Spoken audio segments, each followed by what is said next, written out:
देखिए ध्यान से, लास्ट क्लास में हम लोग किसका बात कर रहे थे? पाचन से संबंधित कुछ ग्रंथियों की बात कर रहे थे, कुछ ऐसे ग्लैंड जो कि पाचन के लिए रिस्पॉन्सिबल होता था, ठीक है ना, एंजाइम रिलीज करती थी। तो सबसे पहले हम बात कर रहे थे ओरल कैविटी में। ओरल कैविटी में किसकी बात कर रहे थे हम लोग? ओरल कैविटी में हम लोग बात कर रहे थे कि कुछ ग्लैंड पाई जाती है जिसको हम लोग स्लाइवरी ग्लैंड बोलते हैं, यानी कि लार ग्रंथियां बोलते हैं। ये लार ग्रंथियां भी कितने तरह की होती है? 3 तरह की आपको लार ग्रंथियां मिलेगी, ठीक है। 3 तरह की लार ग्रंथियां है। ये दोनों एक ही प्रकार है, ये दोनों एक ही है, अलग अलग नहीं है। तो लार ग्रंथियां में हम लोग बात कर रहे थे पैरोटिड, जो कि उल्टे पिरामिड के आकार का होता है, ठीक है। ये उल्टे पिरामिड के आकार का होता है, इसे हम लोग पैरोटिड ग्रंथि के नाम से जानते हैं। ये कहाँ पाई जाएगी? तो कानों के नीचे पाई जाती है। उसके बाद हम लोग बात करते हैं किसकी? सबलिंगुअल ग्लैंड, यानी कि लिंगुआ वर्ड बायो में जीभ के लिए लगाते हैं, और ये सबलिंगुअल ग्लैंड जीभ के नीचे पाई जाती है। और जिस ये डक्ट से स्रावन करती है, उस डक्ट का नाम क्या है? कौन सा? सबलिंगुअल डक्ट, या फिर इसको हम लोग बोलते हैं क्या चीज़ से? वाटसन डक्ट के नाम से जानते हैं। चूंकि इसको खोजने वाले वाटसन नामक साइंटिस्ट थे, जिन्होंने इस बात को बताया था कि जो जिह्वा के नीचे जो ग्रंथियां है, जिसको हम लोग सबलिंगुअल स्लाइवरी ग्लैंड बोलेंगे, इस ग्रंथि से लार का जो सिक्रेशन होगा वो एक डक्ट से होगा। उस डक्ट को हम लोग बोलेंगे वाटसन नलिका, और यही उनके खोज भी किए थे। उसके बाद हम लोग बात किए थे क्या चीज? सबलिंगुअल के बाद सबमेंडिबुलर की बात किए थे। सबमेंडिबुलर क्या है? तो सबमेंडिबुलर कहाँ मिलेगी? आपके जबड़े के नीचे, ठीक है ना, जबड़े के नीचे पाई जाएगी। तो जबड़े के नीचे वाले हिस्से को, जबड़े को हम बोलते हैं मेंडी, नीचे वाला जबड़े को बोलते हैं हम क्या चीज? मेंडी, ठीक है। निचले वाले जबड़े को क्या बोलेंगे? मेंडी।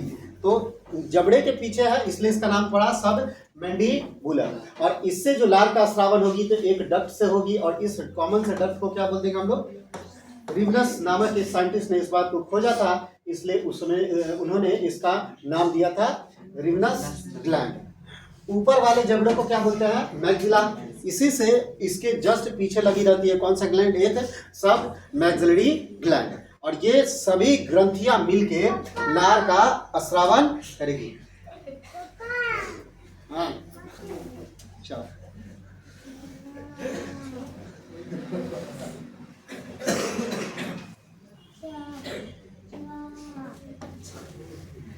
अब देखिए पैरोटिड ग्लैंड। पैरोटिड ग्लैंड की बात करें तो ये क्या है? ये पैरोटिड ग्लैंड ये शरीर की सबसे बड़ी लार ग्रंथि है, ठीक है। पैरोटिड क्या है? ये शरीर की सबसे बड़ी लार ग्रंथियां है। इसके ऊपर हम लोग बात कर चुके थे, ये शरीर की सबसे बड़ी लार ग्रंथियां है। और ये क्या करती है? ये ग्रंथि कानों के नीचे मिलेंगी, इसलिए इसका नाम, एक और नाम है क्या चीज? कर्ण पूर्व ग्रंथि के नाम से भी जाना जाता है।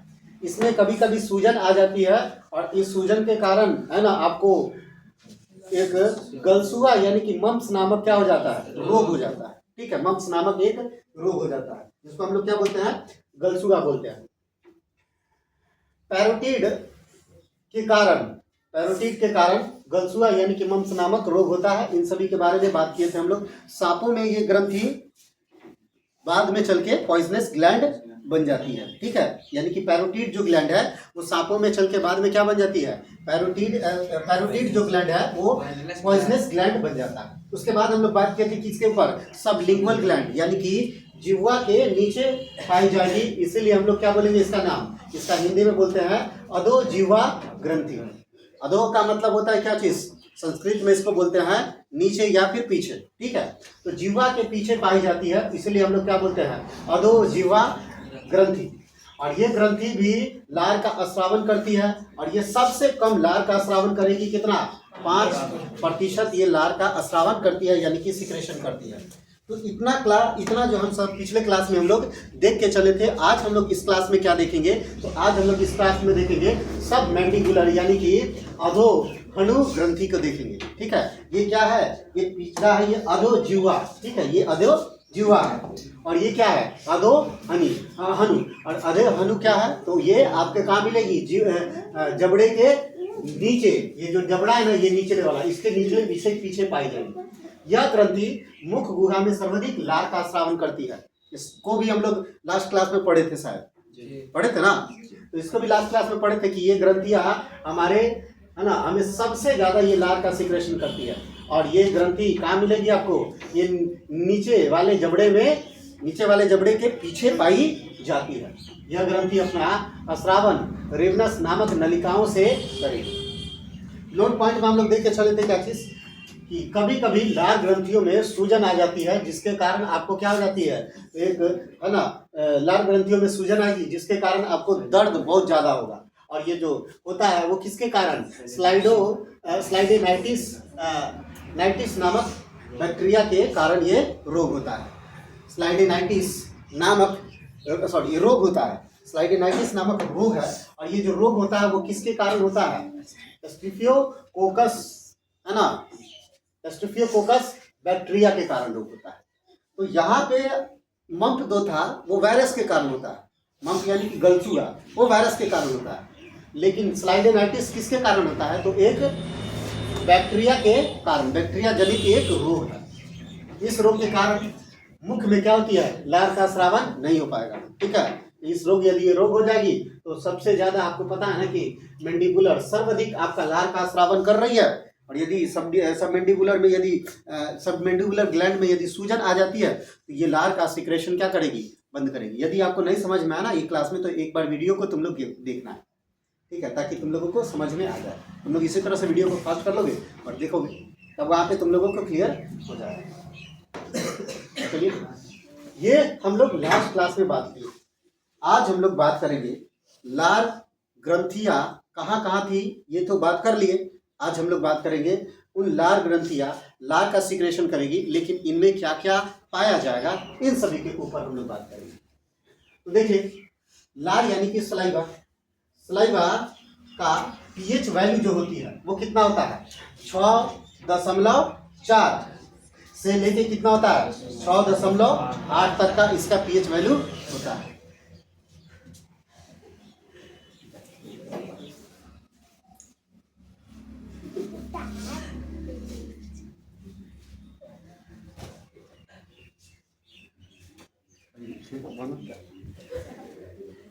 सब कटिंग करना होगा।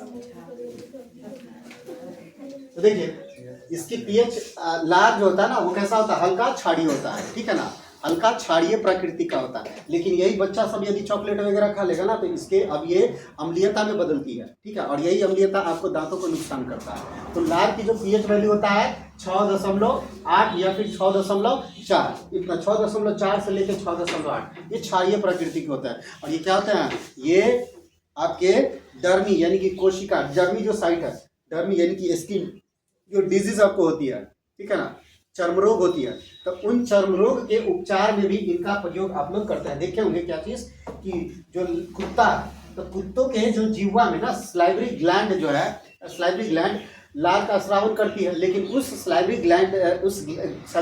ग्लैंड से जो सर्वाधिक लार का स्रावन होता है वो उसमें लाइसोजाइम ज्यादा होता है। तो इसलिए हम बात करेंगे कि कुत्तों में सबसे ज्यादा लाइसोजाइम होता है। इसलिए आप कुत्तों को देखे होंगे क्या चीज कि जब उन्हें घाव हो जाता है या फिर कोई जख्म हो जाता है तो देखना क्या चीज कि कुत्ते उन्हें क्या करते हैं, चाट के ठीक कर लेते हैं। तो ऐसा क्यों, क्योंकि उनमें लाइसोजाइम ज्यादा पाया जाता है। एक प्रकार का एंजाइम है जो कि बैक्टीरिया किलिंग एंजाइम है। लाइसोजाइम को क्या बोलते हैं हम लोग, बैक्टीरिया किलिंग एंजाइम। और ये एंजाइम बैक्टीरिया को मारने का काम करता है। इसीलिए लाइसोजाइम के कारण कुत्ते के जो घाव होते हैं, कुत्ते के जो शरीर पे घाव होते हैं, वह स्वतः उन्हें चाट के क्या कर लेता है, ठीक कर लेता है। हम लोगों में भी लाइसोजाइम है, ऐसा नहीं है। देखिए, हम लोग भी क्या करते हैं, अलग अलग विभिन्न प्रकार के भोजन खाते हैं, और वो भी विभिन्न स्थानों से, अलग अलग मार्केट से लेके हम लोग खाते हैं अलग अलग प्रकार के भोजन। तो भाई जितने भी प्रकार का भोजन खाएंगे आप, फुटपाथ पे यानी कि रोड वाले साइड की बात कर रहा हूँ, तो वहाँ पे धूलकण पड़ रहा है या भोजन खुला हुआ है, और कई दिनों का भी भोजन है, रेफ्रिजरेटर में रखा हुआ भोजन आपको वही फ्राई करके दे देगा। ठीक, तो इन भोजन में ना कई प्रकार की बैक्टीरिया पनप जाते हैं। ठीक, कई प्रकार की बैक्टीरिया पनप जाते हैं जो कि हमारे स्वास्थ्य के लिए अच्छे नहीं होते। ठीक है ना, यानी कि हमारे हेल्थ के लिए ठीक नहीं। तो इन्हें क्या किया जाता है, तो हमारे मुख में जो है लार ग्रंथियां जो है लार का स्रावन करेगी, लेकिन उस लार में आपको मिलेगी क्या चीज, तो लाइसोजाइम ज्यादा पाएगा। और ये लाइसोजाइम क्या करेगी, तो उन बैक्टीरिया, उन भोजन में मौजूद जो बैक्टीरिया है, उन बैक्टीरिया को मारने का काम कौन करेगा, लाइसोजाइम। बताओ क्या इतनी बातें समझ में आई। तो लार का पीएच वैल्यू इतना होगा। मनुष्य एक दिन में जो है 1.5 लीटर तक का लार का स्रावन कर सकता है। यानी कि हमारे मुख में जो लार का सिक्रेशन होता है वो मैक्सिमम कितना, 1.5 लीटर तक का ये लार का सिक्रेशन होता है। डिपेंड करता है कि भाई आप किस तरह के भोजन ले रहे हैं। जिस तरह के भोजन लोगे उसी तरह से आपके एंजाइम उसी अनुसार से निकलेगी। बात समझ में आया। चलो बैठो सब। तो क्या है कि ध्यान से पढ़ाने दो, अब शांति रहो। बैठा दिए तो हल्ला मत करो, ठीक है। देखिए सलाइवा में क्या होता है, सलाइवा में इनऑर्गेनिक को क्या बोलेंगे, कार्बनिक। इनऑर्गेनिक को क्या बोलेंगे,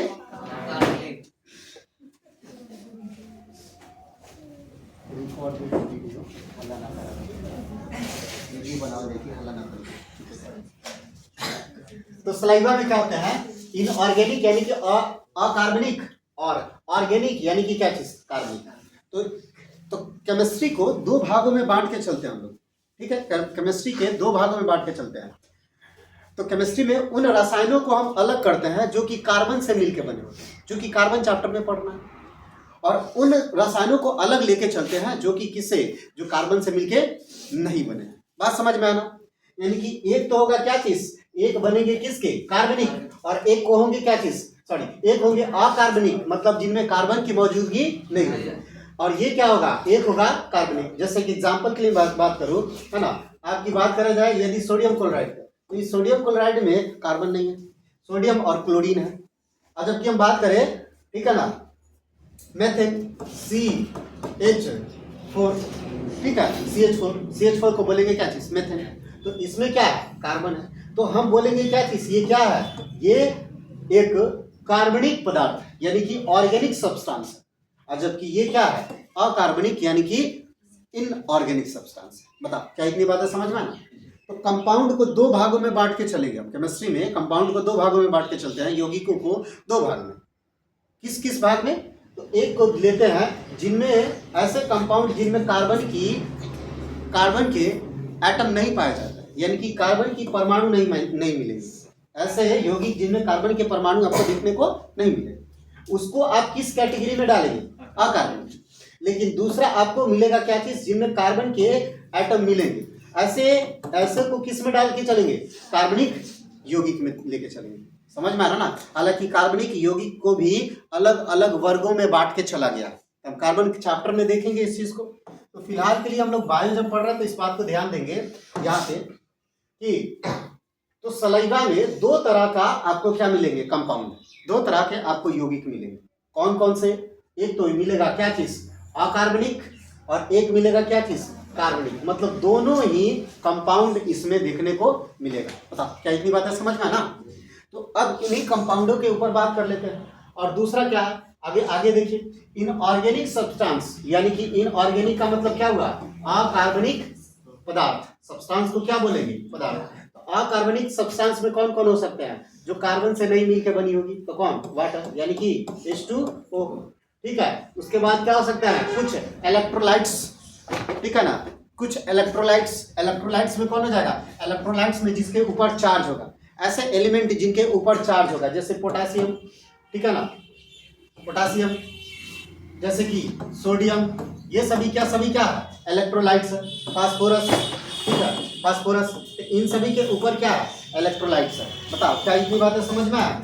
तो ये सभी के सभी ऐसे एलिमेंट जिनके ऊपर चार्जेस हो, यानी कि चार्ज ये किसके कारण आती है, तो इलेक्ट्रॉन के जाने के कारण। तो ऐसे एलिमेंट जो अपने इलेक्ट्रॉन को त्याग दिए हैं, या फिर ऐसे एटम जो कि अपने इलेक्ट्रॉन को त्याग दिए हैं, ऐसे एलिमेंट को क्या बोलेंगे, इलेक्ट्रोलाइट्स बोलेंगे। ठीक है, बात समझ में है ना। इसको क्या बोलेंगे हम लोग, इलेक्ट्रोलाइट्स बोलेंगे। और क्या है, वाटर, यानी कि जल। तो ये सभी के सभी देख लीजिए, इनमें आपको कार्बनिक पदार्थ आपको देखने को नहीं मिलेगा, इसलिए हम इसको क्या बोलेंगे, अकार्बनिक पदार्थ। ठीक है, जैसे कि जैसे कि सल्फेट हो गया, फास्फेट हो गया, ये सभी के सभी क्या है? अकार्बनिक पदार्थ है। इनमें आपको कार्बन की मौजूदगी नहीं मिलेगी।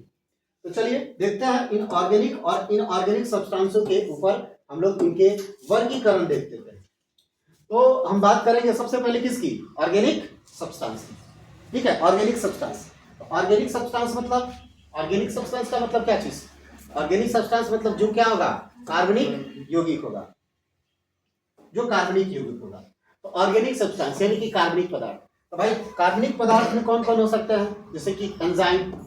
एंजाइम भी क्या है? एक कार्बनिक पदार्थ यानी कि कार्बन से मिलने वाला एक पाचक रस है। एंजाइम को क्या बोलेंगे हम लोग? पाचक रस। तो ये एक ऐसा पाचक रस है जो कि कार्बन से मिलकर बनी होती है।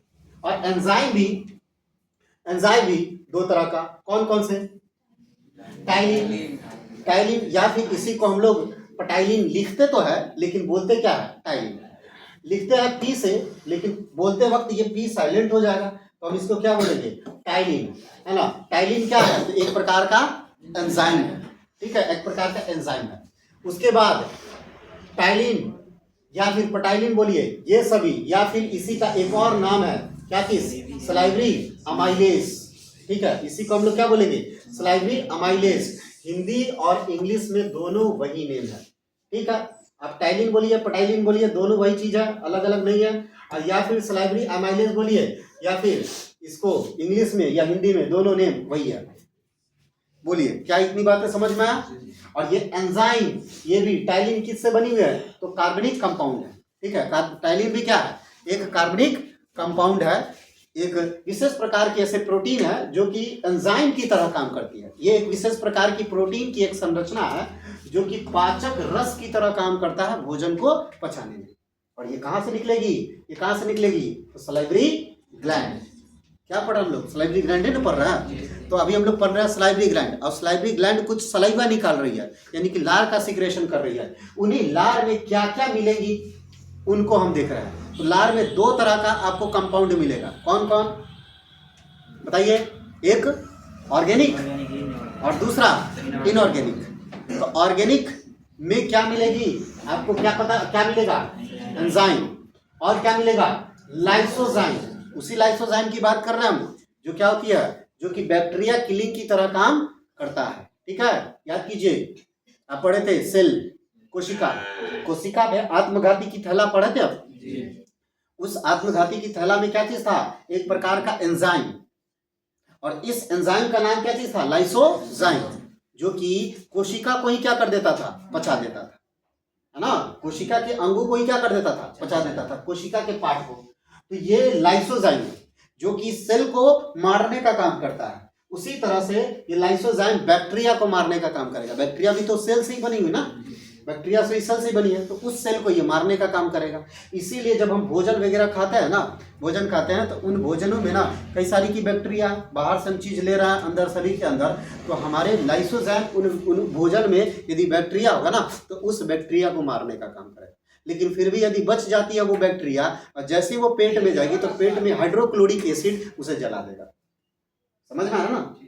पेट में जो हाइड्रोक्लोरिक एसिड जो कि हमारे स्किन को जला देता है, तो बैक्टीरिया को भी जला ही देगा। समझ में आ रहा ना? तो बहुत ज्यादा उसकी पीएच वैल्यू कितना होता है? 1 कितना? 1.5 होती है। ठीक है, अब उसके बाद एक विशेष प्रकार की और एंजाइम जिसको हम लोग क्या बोलेंगे? लाइपेज। और ये लाइपेज, ध्यान से सुनिएगा, ये लाइपेज किसको पाचन करवाएगी? तो ये लाइपेज जो है एंजाइम आपके लिपिड यानी कि वसा के पाचन के लिए रिस्पॉन्सिबल होती है। हालांकि मुख में वसा का पाचन नहीं होता है, लेकिन भोजन में लाइपेज मिलना जरूरी होता है, क्योंकि भोजन में आपके वसा भी है। उस वसा के ब्रेक डाउन के लिए कौन सा एंजाइम चाहिए? लाइपेज।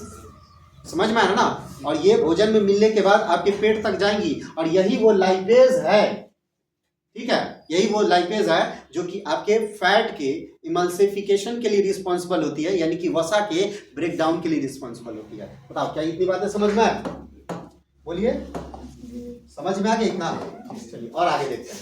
तो लाइसोजाइम के आप बात करते हैं उसके आगे, तो कैलिकेरिन। ठीक है ना, कैलिकेरिन जो है ये भी एक प्रकार का क्या है? ये भी एक प्रकार का ऑर्गेनिक सब्सटेंस है, यानी कि कार्बनिक पदार्थ है। बात समझ में आना। उसी तरह से हम बात कर रहे थे आईजीए, ठीक है, आईजीए उसके बाद हम क्या बोलेंगे, अगला क्या है, म्यूसिन, ठीक है। तो ये सभी के सभी क्या है, आपके कार्बनिक पदार्थ। तो चलिए इन सभी के ऊपर बात करते हैं, एंजाइम के ऊपर, लाइसोजाइम के ऊपर, कैलिकरीन के ऊपर, आईजीए के ऊपर और म्यूसिन, इन सभी प्रोटीनों के ऊपर बात कर लेते हैं, ठीक है। म्यूसिन एक प्रकार का प्रोटीन है। तो चलिए सबसे पहले हम एंजाइम की बात करते हैं। एंजाइम क्या है, तो एंजाइम जो है ये टाइलिन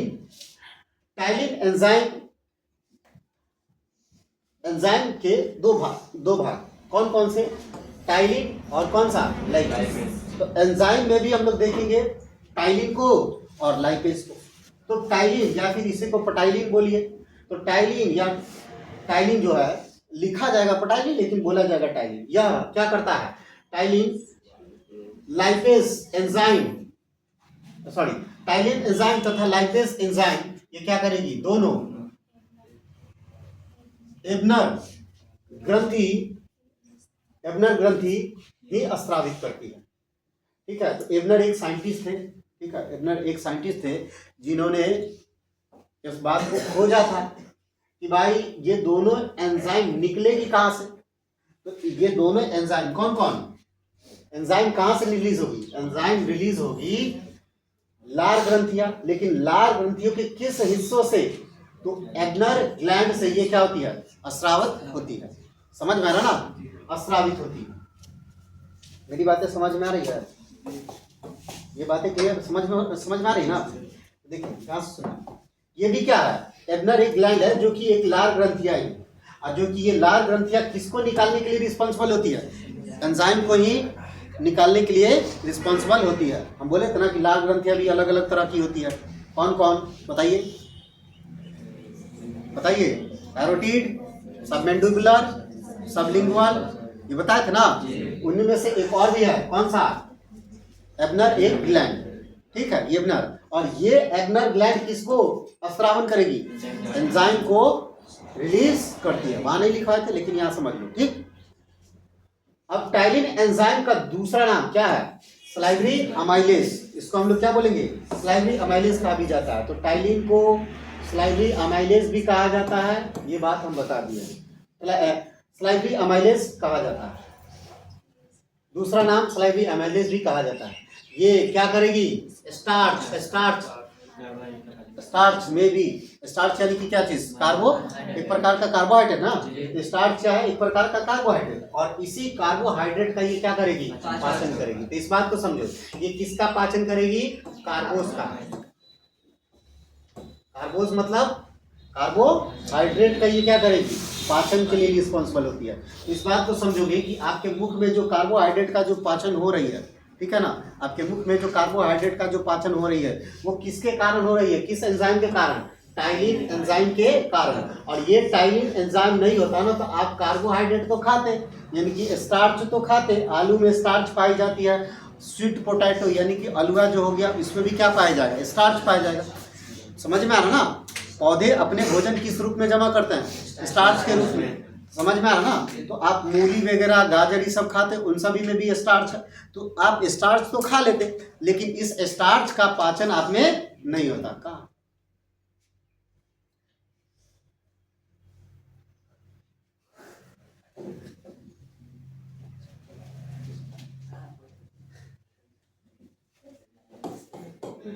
अभी खाली देखिए दोगे ना तो बस उतने ही सारे बात हो जाते ना रे, नहीं समझ, कब समझेगा। चलो देखो, लाइपेज का काम क्या है, देखिए लाइपेज का काम वसा का क्या करना, पाचन करना, ठीक है। हम बोले ना कि भाई हम दो एंजाइम है, ये किसको पाचन करवाएगी, कार्बोस को, कार्बोहाइड्रेट, और ये किसको पाचन करवाएगी, वसा यानी कि फैट को।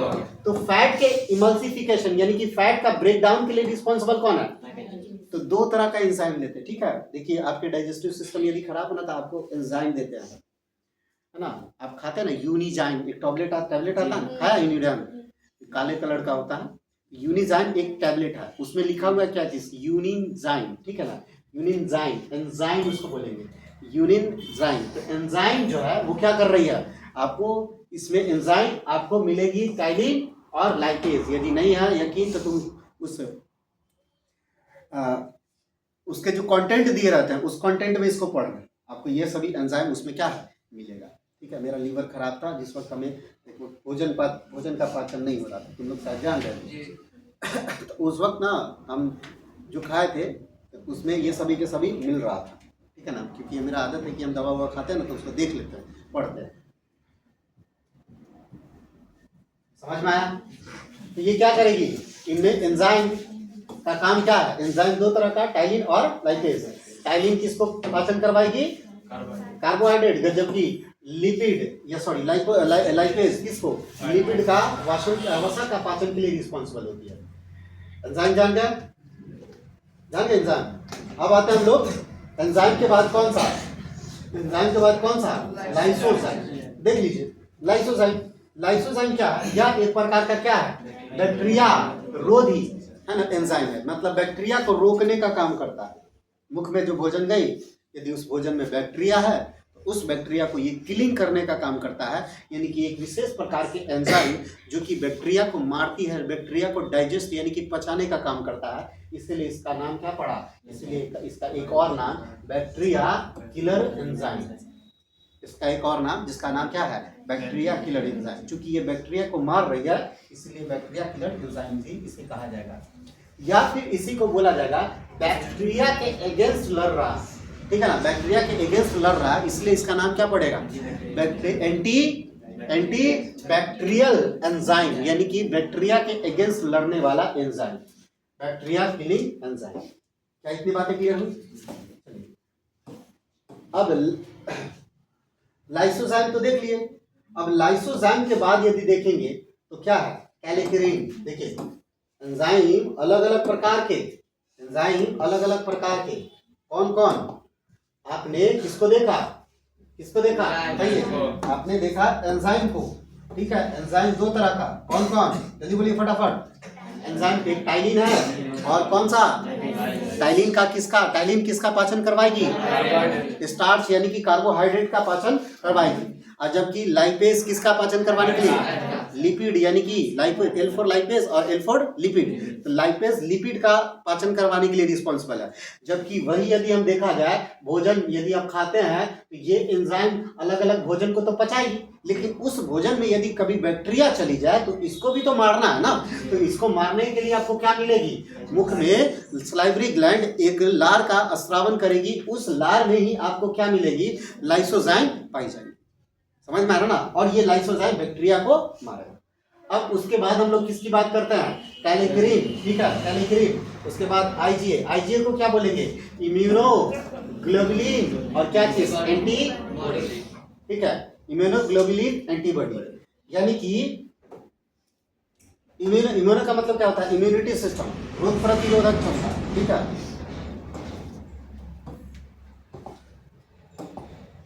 तो कैलेक्रिन की बात करते हैं। कैलेक्रिन क्या करेगा, यह हमारे शरीर में क्या है, बीपी को नियंत्रण करने का काम करता है, ब्लड प्रेशर को। देख लीजिए सलाइवरी अमाइलेज जो कि हम लोग थूक फेंकते हैं ना, उसमें कितनी तरह का इंपॉर्टेंट सारे के सारी चीजें हैं। यदि हम जिसको फेंकते हैं वो हमारे भोजन को पचाने के लिए रिस्पॉन्सिबल होता है।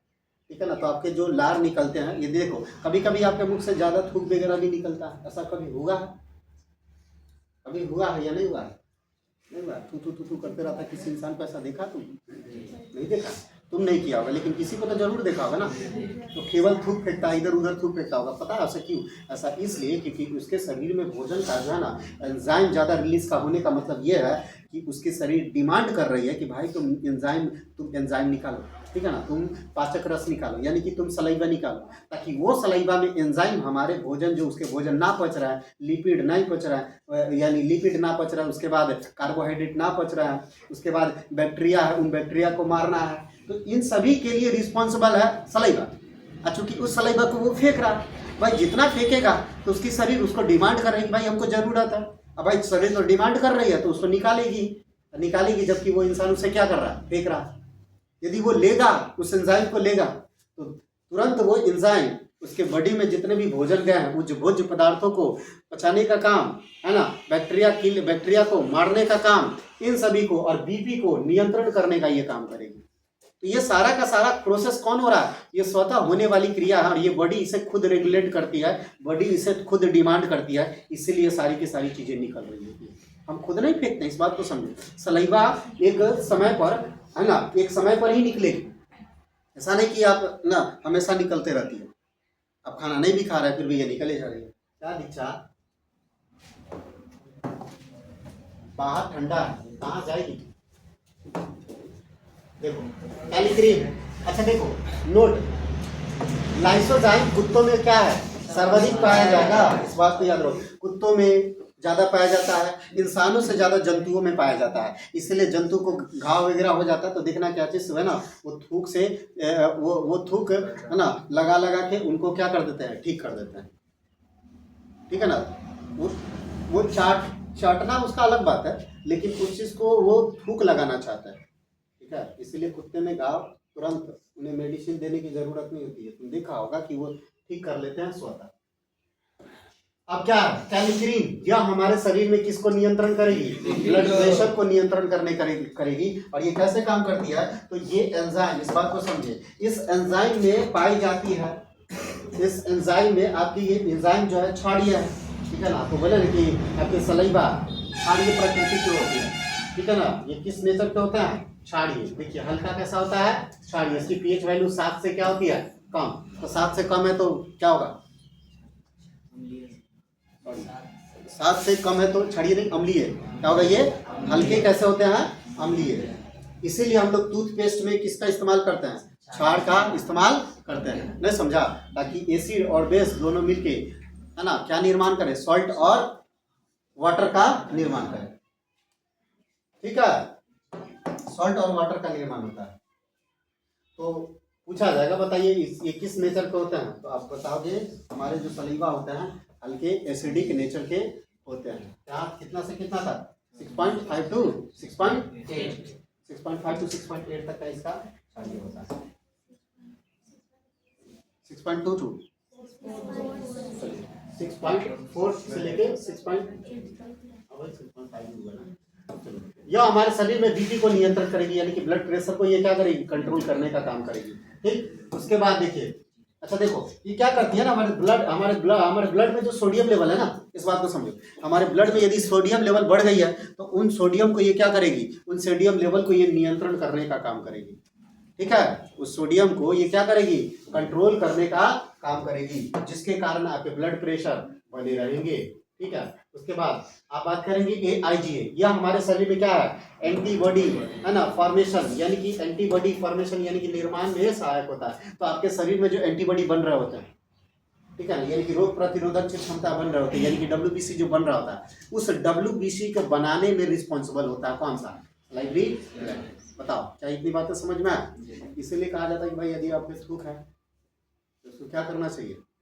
एंजाइम के रूप में इस्तेमाल करना चाहिए। ठीक है ना, पाचक के रूप में इस्तेमाल करना चाहिए। यदि आप उनको पाचक के रूप में इस्तेमाल करोगे तो समझ लो कि आपकी इम्यूनिटी वगैरह ठीक ठाक रहेगी।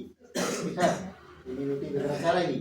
ठीक ठाक रहेगी। और यदि आप उस एंजाइम का यूज़ नहीं करते हैं तो देखना क्या चीज़ की आपके शरीर के ऊपर दुष्प्रभाव देखने को मिलेगा। ठीक है, दुष्प्रभाव देखने को मिलेगा कहने का मतलब क्या चीज़ है?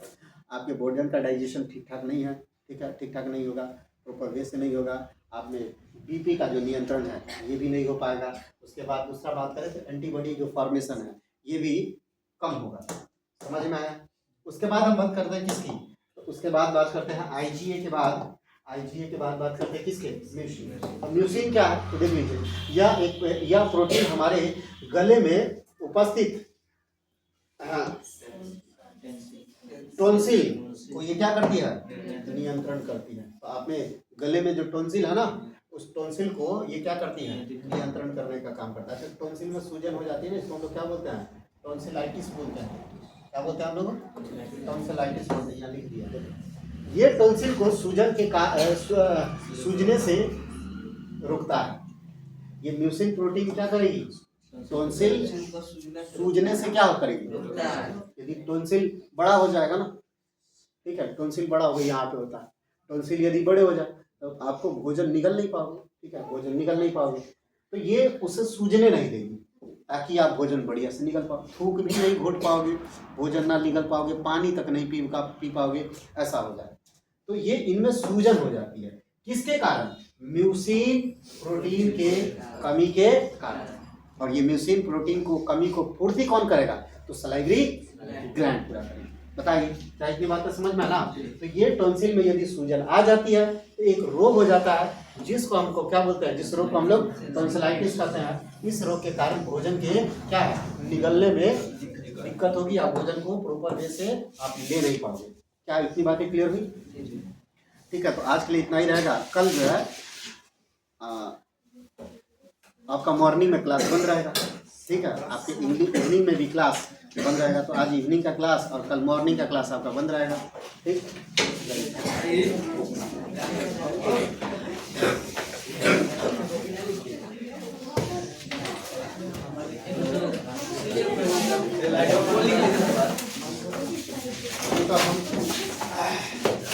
अभी तो वीडियो के साथ खेल रहा है, वीडियो के साथ खेल रहा है। 35 मिनट हो गया। रुका नहीं रुका, अब अभी हो नहीं, अब नहीं रुका। काम नहीं कर रहा है रिमोट।